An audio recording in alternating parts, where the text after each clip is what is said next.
Welcome to the Anchored Mind podcast. My name is Michael, And I'm Kristen. and we are on a mission to redefine care through combining counseling, nutrition, and fitness. And welcome to our new space that we're excited about. Oh, yeah. We decided to record in here today and kind of give you a preview of our new building, even though renovation's going on and carpet tiles are everywhere and ladders and And mm, beeps. You might hear some beeps. yeah, the security alarm going off a little bit. But we're excited to be here and we're excited to preview to everyone kind of what our space could be in the It's going to be future. awesome. Yeah. And today's podcast is a little bit different because it's not just y'all. Who's that? It's me here. My name is Mack, and I get the privilege of serving in a marketing capacity with Anchored Mind. And today's a very interesting and a wild topic going on right now in the space of therapy, which is AI therapy. To kind of frame this, all right, so Michael is going to be responding and talking about AI therapy from a mental standpoint. Chris is going to be talking about nutrition, dietetics, and what we're really trying to do, or what's the goods, what's the positives, what are the boundary areas that we need to watch out for? Because I think the reality is AI is not going anywhere. We all have little kids, and at some point in our life, AI is going to be even more integrated than we can probably even imagine. And so, I just want to interview two people who have had a long journey in this space, get your feedback, and talk about some things that could be a little eye opening along the way. So, you have some stats. I have some stats. Roughly 13% to 28% of adults and young adults use AI chatbots for mental health advice, support, or as a personal therapist. How does it make you feel, Michael? It makes me feel concerned, Mac. It's hard to know where not only some of the information that these chatbots are providing, where it's coming from, but it's simulating what is meant to be a very deep and complex human relationship. And Kristen, for you, when you meet with someone, you talk about what are your nutrition goals? What are your fitness goals? Where do you want to be? Has someone ever come to you and said, "Hey, I put this in the chat GPT or that, and it gave me this Oh whole kind yeah. of." Yeah, So, absolutely. And now we're actually to a point where I'm not just receiving that, but I'm actually asking people to use it in certain ways once we have decided on something to work on through our relationship together in the room. So it's definitely already there and people are using it all the time and people are using it in lieu of meeting with a dietitian a lot right now. But there's some. I will add too that several of our therapists are using it's called an AI note taker in both their in-person and telehealth sessions to basically record the session, right. the whole session, and then it drafts what's called a soap note and then deletes the recording. Right. And that continues to evolve and really help the therapist as an aid, a support, but not a Yeah. replacement.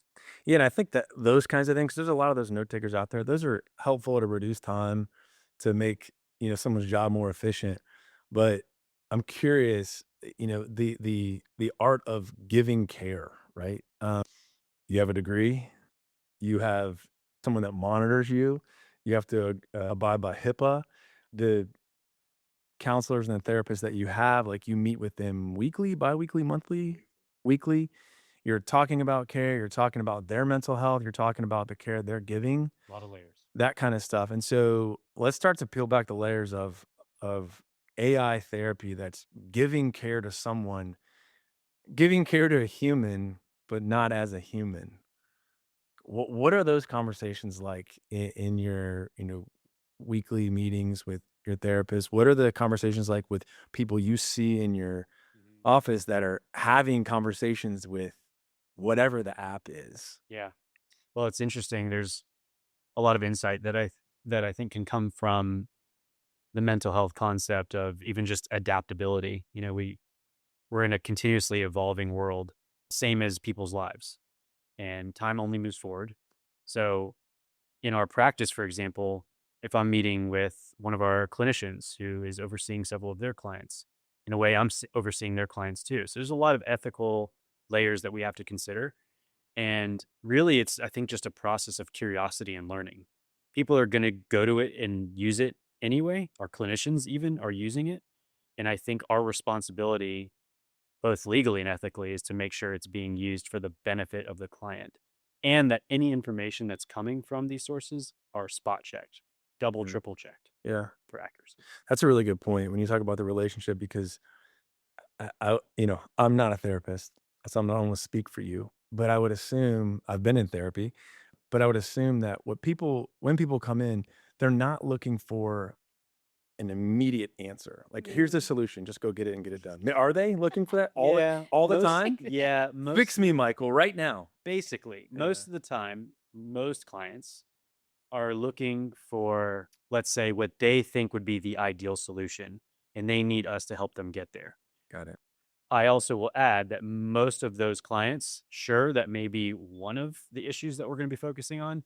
But by the time we spend a few sessions together, we are unearthing typically a lot more than just what meets the eye And so how does that happen? Like, walk me through that. through AI. No, I'm just kidding. We just open a chat bot and it tells us what to do. It's, I love this question because you're, whether you mean to or not, you're honoring the unpredictability and the complexity of a human relationship. Mm. And by me sitting there, not only asking questions and getting information from that client, assessing, just like a chatbot could do. More importantly, under the surface, which is a lot more qualitative. I'm building a relationship. We're building trust. We're building respect. If I'm doing my job well, the person on the other side of me or the marriage on the other side of me feels that there is an authentic bond being formed. Yeah. And you just can't replace that Yeah. with technology. Yeah. Do you have anything to add on that from Yeah, I think that the really important thing that Michael said was that people typically come in, no matter if they're looking for a dietitian or if they're looking for a therapist, people come in with an idea of what they need. Mm-hmm. And they come in ready to work on what they think they need. And the Yeah. role we play is to really challenge that based on what we hear, based on what we see, based on a medical history, based on the cues from nervous systems in the room. We can feel those things. It's tangible. Like and so figuring out that best starting point and really analyzing that and helping support the right direction for that client is the most crucial part of what we do. And so that's simply that piece cannot really be replaced in an AI setting. She's even reminding me of a recent session that you shared with me where I think everyone's going to have a perception of mental health counseling, just like they're going to have a perception of nutrition coaching. But this client in particular came in. You probably already know what I'm referring to. No, I don't Okay. actually. She came in and she's been meeting with Kristen for a good while. Mm.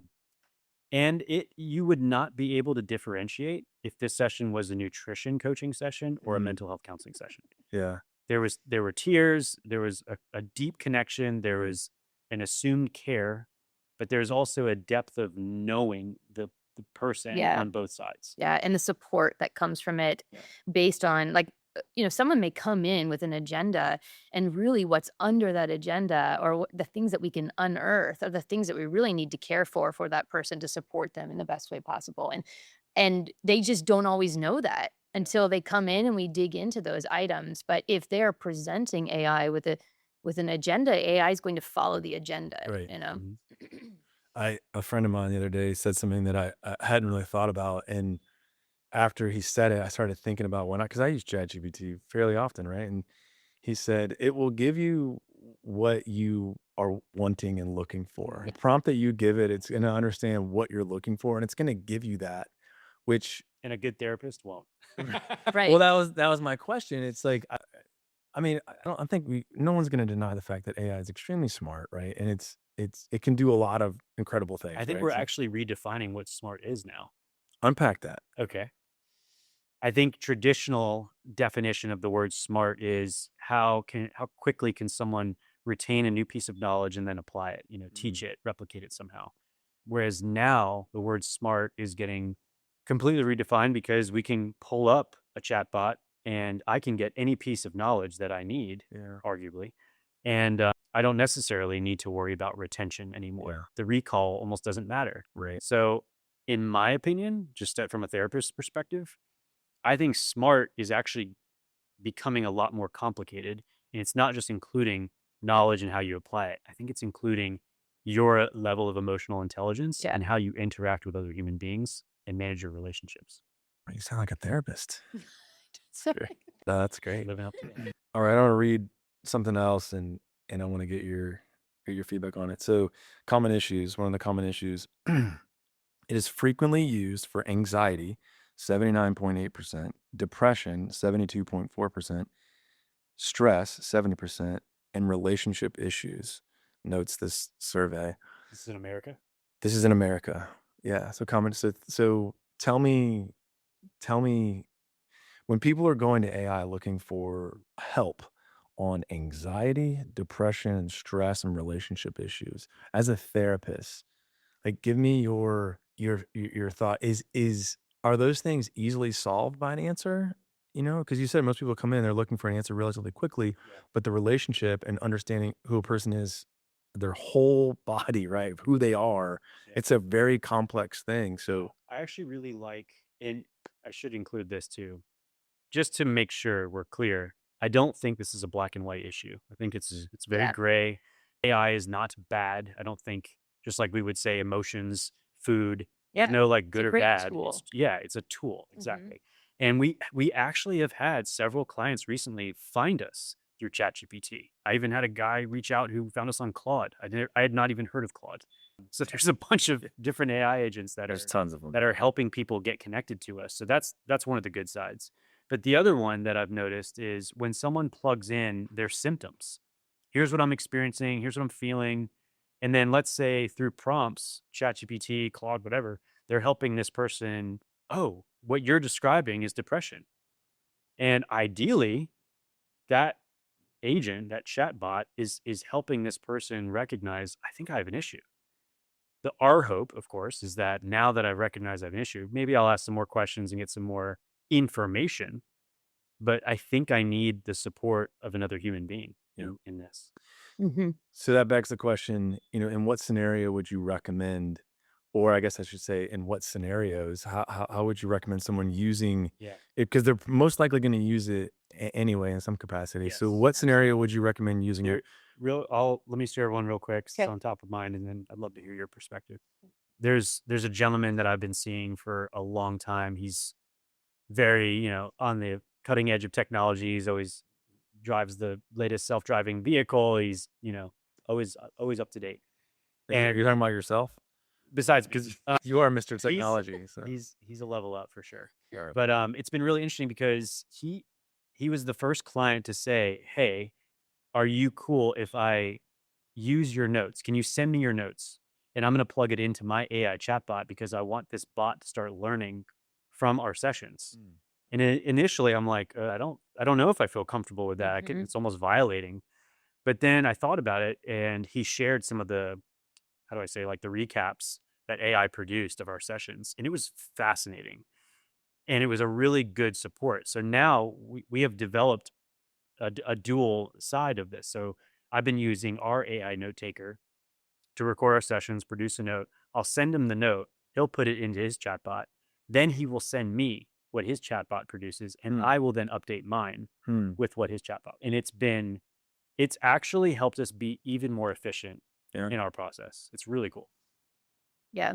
And on the nutrition side, I really, really, really warn people against using it for prescriptive meal planning, certain like macronutrient percentages or calorie allotments per day until we have a goal and know that that's the right goal for them. Then once we do, I'm like, "Yes, use it for the recipes. If you have a specific foods list, like, let's take advantage of AI because it can help us make progress much faster. I mean, it can Hmm. produce meal plans way quicker than Yeah. I could, so we might as well use it for that part." But it can produce a meal plan that's catered to your goal, not just Correct. a And the wildly. goal really comes from sitting with somebody else and deciding what is right for me, because if I were to go to AI and say, "You know what? I'm feeling like crap. Yeah. I, like, need to get control of this situation and Yeah. feel better," Hmm.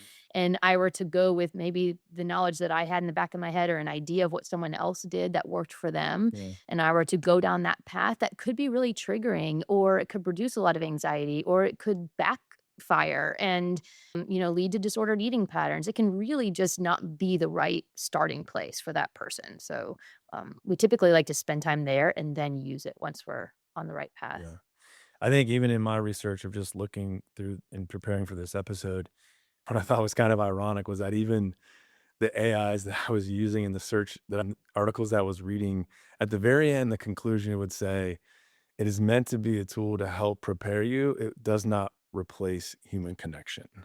That's awesome. Because human connection is really what changes lives, right? It's that it can sit and cry with you when you lose a loved one, right? It can, if you've had a long journey with infertility like we did, it can sit and empathize and understand what that feels like, Yeah. right? And not that AI can't talk to you about it, but it can't cry with you, right? It Yeah. can't sit in the Can't room relate. and It can't notice when a partner is dysregulated yeah, based on what Right. someone else is saying. Well, it's not yet. It can't see it yeah, can't see that in Yeah. somebody. And it's the same reason why when we have clients who are veterans, they want to work with someone who's had some military exposure or someone who's dealt with alcoholism. I want to work with someone who's experienced addiction themselves. I want marriage counseling, so I want someone who's experienced how hard marriage can be or parenting. Like, yeah, I don't think that's ever going to change that relatability factor. yeah. All right, so as we end this episode, I'll give you a warning. All right, I want one question from you from a therapy side, one question from you from the nutrition side, but tell people that if they are using any kind of AI search engine to use it for therapy or use it for nutrition, what advice would you give them, or what is one question you would leave them with to think about as they're kind of on this journey of mental health or nutrition? Yeah, mine simply would be kind of what we already talked about a little bit, that just I would challenge people that if they're going to use it well and know the right strategy for you. Meaning, whether it's weight loss, whether it's an improved relationship with food, whether it's working through an eating disorder, whether it's Yeah. improving hormonal health, like that, there are a bunch of strategies to get to those end results.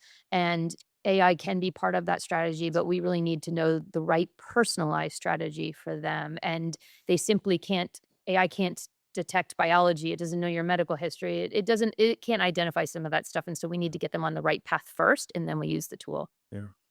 I think I would follow up from a mental health perspective, very similar. Um, that because most positive therapeutic outcomes are based on a good relationship with your therapist. I think there's a reason for that. And I would advise that if you are going to be using AI for your mental health, use it in partnership with your therapist. And here's a really cold hard truth. AI does not care if you survive. Your therapist does. Mhm. Well, that's a great way to end this. Thanks for your time and thanks for sharing your knowledge on this subject. Thanks.